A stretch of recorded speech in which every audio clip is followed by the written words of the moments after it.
নাৰী।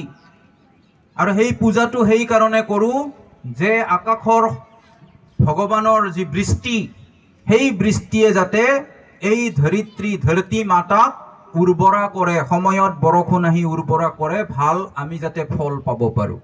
চ' সেইকাৰণে সেই দুৰ্যবিলাক চেপবিলাক তেনেকুৱা আছিলে। বুজি পাইছেনে? এতিয়া এই যিখিনি উৎসৱৰ কথা মই কৈ আছোঁ, আমাৰ উৎসৱবিলাকৰ মূল হ'ল কি? এৰক চিম, হৰিয়াৰ চিম, জান্থাৰ, বাহা, চহৰাই, হয়নে? এৰক চিম আমি কেতিয়া পাতোঁ? পথাৰত যেতিয়া ধানবিলাক আমি ছিটাম, তেতিয়া আমি এৰক চিম পাতোঁ, কুকুৰা বলি দিওঁ, হয়নে? বলি দি পূজা কৰোঁ। কিহৰ কাৰণে?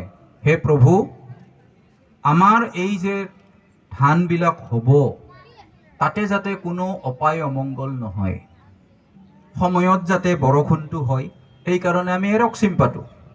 তাৰ পৰৱৰ্তী আমি কি পাতোঁ? হৰিয়াৰ চিম। যেতিয়া ধানবিলাক ওলাব, যাতে সেই ধানবিলাকত পোকা টকা নালাগে, ভগৱানে যাতে বচাই ৰাখে, তাৰ কাৰণে আমি হৰিয়াৰ চিম পাতোঁ, হয়নে? তাৰ পিছত পাতোঁ আগৰ হৰু নাৱাই নাইবা জন্থাৰ। কেতিয়া পাতোঁ? যেতিয়া ধানবিলাক ধুনীয়াকৈ কি কয় আমাৰ গল্ডেন কালাৰৰ হ'ব, ধান কাটাৰ সময় হ'ব, তেতিয়া আমি ভগৱানক সেৱা কৰি তাৰে প্ৰথম অকণমান কাটি আনি ভগৱানৰ নামত আমি অৰ্পণ কৰোঁ। কিহৰ কাৰণে? থেংকছ গিভিং, ধন্যবাদ দিলোঁ। হে ভগৱান, তোমাক ধন্যবাদ, তুমি যে ইমান আমাক সহায় কৰি এই ধানখিনি আমাক দিলা, কাৰণ এইখিনিত বাহিৰে আমাৰ আৰু কোনো উপায় নাই জীৱিকাৰ, হয়নে? তাৰ পিছতে আমি কি পাতিলোঁ? ডাঙৰ ভোজমেল পাতিলোঁ। এই যে বিহু আহিবৰ সময় হৈছে, মাঘ বিহু। সকলো জনগোষ্ঠীতে আছে, আমাৰ অসমীয়া সমাজৰ জনগোষ্ঠীতো আছে। যেতিয়া খেতিখিনি আমি চপাই ঘৰত আনিম, আনন্দ উৎসৱেৰে আমি চবকে মাতি আনি এসাঁজ খাম, ভোজ ভাত খাম। ঠিক তেনেকৈ চহৰাইতো আপোনালোকে কি কৰে? সেই যে খেতিখিনি আহিল, ধানখিনি আহিল, সেই দি আপোনালোকৰ দূৰত বিয়া দিয়া গোটেই মানুহখিনিকে মাতিলে, ঘৰত চবেই মিলি এসাঁজ খালে, আনন্দ ফূৰ্তি কৰিলে, লগতে পূজা অৰ্চনা কৰিলে ভগৱানক ধন্যবাদ দিয়াৰ কাৰণে যে হে প্ৰভু, ইমান ধুনীয়া ফচল আপোনালোকে আমাক দিলে, তাৰ কাৰণে আপোনালোকক ধন্যবাদ, হয়নে নহয়? প্ৰত্যেকটো বস্তু খেতিৰ লগত জড়িত। আৰু তাৰ পিছত আমি নতুন বছৰ চেলিব্ৰেট কৰিম কিহৰ জৰিয়তে? বাহা। শাল গছত ফুল আহিব, মহুৱাত ফুল আহিব, সেই শাল গছৰ ফুল আনিম, মহুৱাৰ ফুল আনিম, ভগৱানক অৰ্পণ কৰিম আৰু ভগৱানক আমি ধন্যবাদ জনাম। কিমান ধুনীয়া বছৰেকীয়া এটা চাইকেল, খেতিৰ আৰম্ভণিৰ পৰা খেতিৰ শেষলৈকে সকলো বস্তু আমি ভগৱানক অৰ্পণ কৰিছোঁ। তাৰ মানে কি? আমি ভগৱানক এই কথাটোৱে জনাব বিচাৰিছোঁ যে তোমাৰ যি আশীৰ্বাদ, তোমাৰ আশীৰ্বাদ অবিহনে আমাৰ সমাজ বাচি থাকিব নোৱাৰো, হয়নে? এতিয়া আমি এইখিনি কৰাৰ পিছত আমাৰ কিছুমান ভৌতিক সংস্কৃতি আছেনে নাই?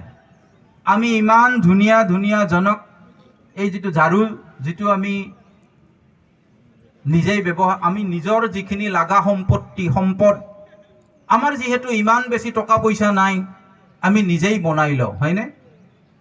আমাৰ ইমান ধুনীয়া ঝাৰু বনাওঁ, আমি ইমান ধুনীয়া এক হাত বনাওঁ, টুল বনাওঁ, মেচি, ইমান ধুনীয়া আমি বিভিন্ন ধৰণৰ ঘৰবিলাকত আমি আৰ্ট কৰোঁ। আগতে এই আৰ্ট কৰাটো কিন্তু আজিৰ দৰে নাছিল। আগতে চাওতাল সমাজত আৰ্ট কৰাৰ ব্যৱস্থাটো কিন্তু আছিল বেলেগ।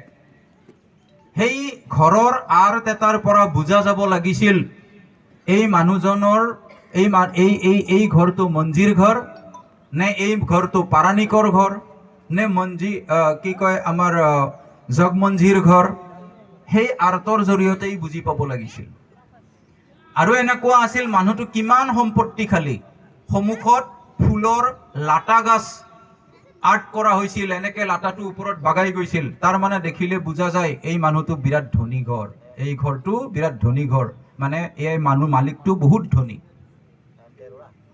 ঠিক তেনেকে আপোনালোকৰ 3 চালৰ যি ঘৰ 4 চেলীয়া যি ঘৰ এই ঘৰবিলাকৰ প্ৰত্যেকৰে লগত এনেই কিন্তু চখতে বনোৱা নাছিল প্ৰত্যেকৰ লগত প্ৰতিটো কথা জড়িত হৈ আছে আজিও আপোনালোকৰ সমাজত কুলহিৰ মুখামুখিকে কিন্তু ঘৰ বনোৱা নহয় মূল ঘৰটো হয়নে না নহয় কুলহি যেটো মেইন ৰাস্তা কুলহিৰ মুখামুখিকে ঘৰ বনোৱা হয় নে নহয়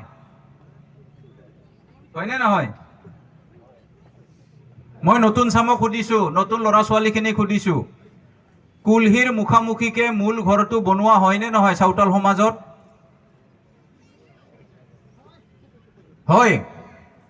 হয় নে নহয় হয় কেনেকে হ'ব আপনি তো বুঢ়া মানুহ আপনি তো জানিব লাগে কিয় হয় কুলহিৰ ফালে মুখ কৰি কোনদিনা ঘৰ বনায় আপোনালোকে নহয় সাঁওতাল সমাজত সাঁওতাল পৰম্পৰাত কুলহিৰ ফালে মুখ কৰি মুখ্য ঘৰটো